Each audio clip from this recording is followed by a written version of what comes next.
बात सुनाना चाहता हूँ लोगों के लिए, क्योंकि लोगों को लगता है कि हम लोग सब लोग ना सक्सेस की बातें करते हैं, ये हो गया, ऐसे सक्सेस आ गया, वैसे सक्सेस आ गया, बट बिल्कुल समा मुझे लगता है मेरी लाइफ की कहानी में ना बहुत सारे फेलियर्स हैं, और वो फेलियर्स में बड़ा मजा है।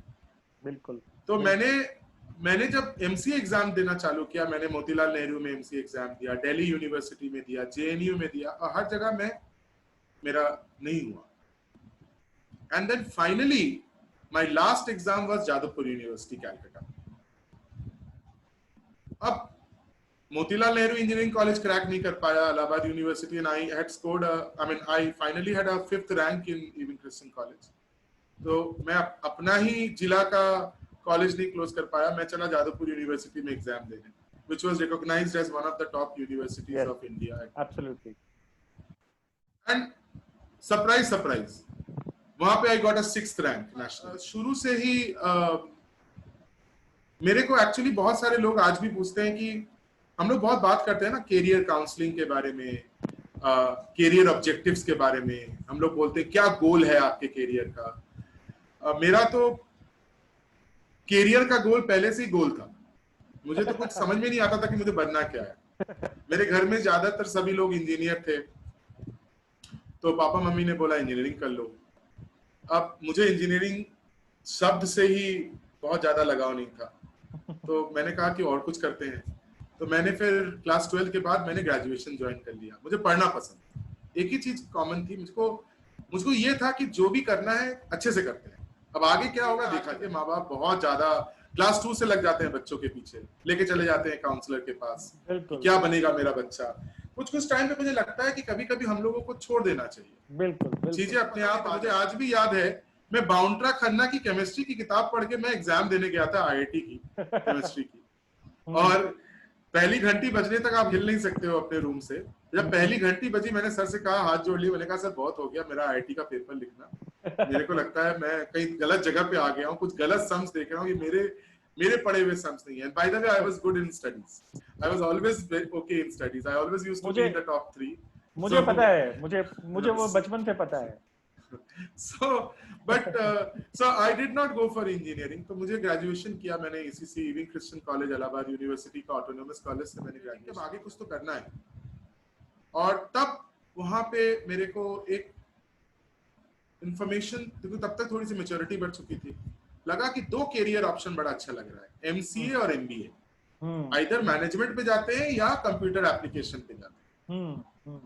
टॉस किया कि दोनों तो एक साथ नहीं कर सकते प्रिपरेशन, एक को करते हैं। सच में टॉस किया? सच में टॉस किया, क्योंकि तब तक पापा बोल रहे थे कि भैया और कितना दिन क्या करना है तुमको। मैंने कहा बता दूंगा आपको 1-2 दिन में। टॉस किया, सच्ची में टॉस किया। एमसीए आया, मैंने कहा एमसीए प्रिपेयर करते हैं। तो that was my first preparation for MCA. मैंने कहा एमसीए में, मुझे आज भी याद है, अब एमसीए का मेरा वो लाइफ का पहला नेशनल कंपटीशन जो मैं seriously believe that it will happen, कि हो जाएगा। ठीक है, डीयू में नहीं हुआ, ठीक है जेएनयू में नहीं हुआ, ठीक है बीएचयू में नहीं हुआ, ठीक है मोतीलाल नेहरू में नहीं हुआ।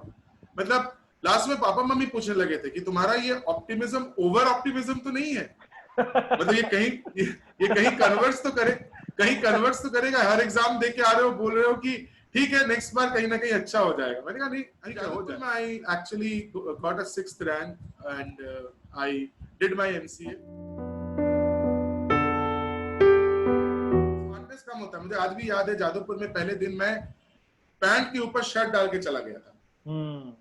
अजीब, मैंने जम के रैगिंग हुई थी। एक दिन चप्पल पहन के चला गया था, जम के रैगिंग हुई थी। एक दिन पान खा के चला गया था, और जम के रैगिंग। जादवपुर में लोग सत्यजीत राय के बारे में बात कर रहे थे, रविंद्रनाथ ठाकुर के बारे में बात कर रहे थे, और हम ठहरे रामधारी सिंह दिनकर पढ़ के आए थे। हमको गोदान पढ़ाया गया था। तो बड़ा मिसमैच था। लेकिन जब वही ग्रुप ने देखा कि ये बंदा पहले सेमेस्टर के एग्जाम में एमसीए में 97% लाता है, तब उन्होंने भी गोदान पढ़ना चालू किया। उनको लगा कि गोदान पढ़ने से शायद अच्छे मार्क्स आ जाते हैं। तो बड़ा मजा हुआ उस 3 साल के पीरियड में। स्मॉल टाउन से आने का जो सबसे बड़ा एडवांटेज है, जो लोग समझ नहीं पाते, कि हमारे अंदर बहुत हंगर है, हमारे अंदर बहुत ज्यादा एस्पिरेशन है। अजीब सा एक दिमाग में चलता रहता है, कभी भी जो होता है उससे सेटिस्फैक्शन नहीं आता है। ये एक स्मॉल टाउन के बंदे की सबसे बड़ी खासियत है, हंगर। मैंने ये कंपेयर किया है, जो बिग सिटी हम लोग जो बोलते हैं कि स्मॉल टाउन, हमारे पास इंफॉर्मेशन कम होती है स्मॉल टाउन से आती है। Entrepreneurship is not a career. It is basically the ultimate destination of your passion. अगर आप कुछ अपना बनाने के लिए आपके अंदर जुनून है, अगर जुनून है आपके अंदर, तभी आप एंटरप्रेन्योरशिप में आए।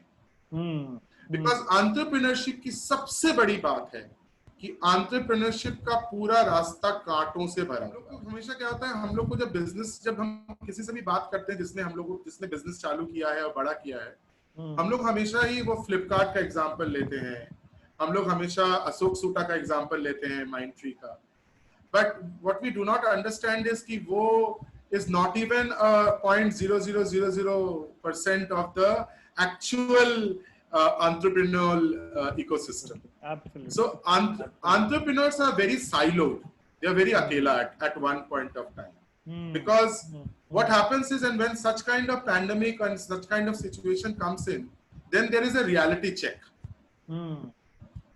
Because क्या होता है, but just going a bit deep, आज अगर आप मेरे लिए काम करते हो तो मेरा एक कमिटमेंट है कि आपको मेरे को एंड ऑफ द मंथ एक सैलरी देना पड़ेगा। मेरे लिए ये मैटर नहीं करता है कि आज मैं JWT में अपना डिनर करूंगा कि मैं एक ढाबे में बैठ के खा लूंगा। वो तो मैंने ऑलरेडी 11 साल पहले अपने आप को बता दिया था कि boss, till life now you have taken up a oath of being flexible, but I can't expect that oath from you. You are basically a paid employee. आप एक प्लेटफॉर्म बना रहे हैं जहां पे लोग आके आपके साथ मिलकर they are creating a ecosystem. And you as a owner of that ecosystem, or rather a custodian of that ecosystem, you will always not get as much of benefit as your organization is getting. मेरे को if you are जुनून है आपके अंदर कि आप एक कुछ मीनिंगफुल चीज तैयार करने, हाँ, of course you will get money, of course you will get success, of course you will get name, of course you get Mukesh Ambani, of course you hear about Bansal Brothers, of course you hear about Jack Ma, but try to understand कि entrepreneurship में ऐसे million लोग हैं जो इसी तरह का काम कर रहे हैं, लेकिन उनको कभी भी नाम या रिकॉग्निशन नहीं मिलता, बट वो करते रहते हैं। बिल्कुल, it is like an Indian army का जवान।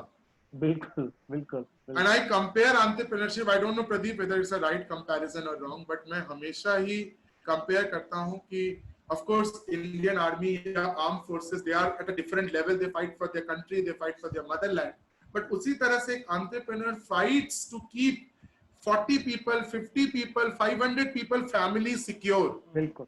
So this was about entrepreneurship, Pradeep. Entrepreneurship वाली कहानी बहुत अच्छी थी और आपका यूनिक पॉइंट ऑफ व्यू सामने आया और बहुत सी उसमें सच्चाइयां थी जो कि मुझे आपसे उम्मीद भी थी कि हमें सच बातें सुनने को मिलेंगी। जैसा कि आपने कहा ना कि जो सक्सेस होने के बाद एक बिजनेस इंटरव्यूज लोग देते हैं या किताबें लिखते हैं, हमें किताबी ज्ञान नहीं मिलेगा, हमें सच्चाई पता चलेगी और उस सच्चाई के में चैलेंजेस भी हुए हैं और उन चैलेंजेस से लड़के आप आगे बढ़े हो, तो वो सच में इंस्पायरिंग लगा मुझे। अच्छा, एक चीज मुझे और अच्छी लगी जो आपने इनर कॉलिंग की बात की, क्योंकि एक तो आपने जुनून की बात की, दूसरी इनर कॉलिंग की बात की। आपके केस में वो इनर कॉलिंग थी कि मुझे अपनी आइडेंटिटी बनानी है। शायद जब शुरू किया था उस समय जुनून नहीं था कि यही वाला बिजनेस करना है। तो थोड़ा सा तो कभी कभी उन दोनों में से कारण अलग भी हो सकते हैं, लेकिन जो लर्निंग आपकी रही है इस जर्नी में वो बहुत ही इंस्पायरिंग थी और बहुत ही इल्यूमिनेटिंग थी, क्योंकि वो सच पे बेस्ड थी, आपके सच पे और आपकी यूनिक पॉइंट ऑफ व्यू पे।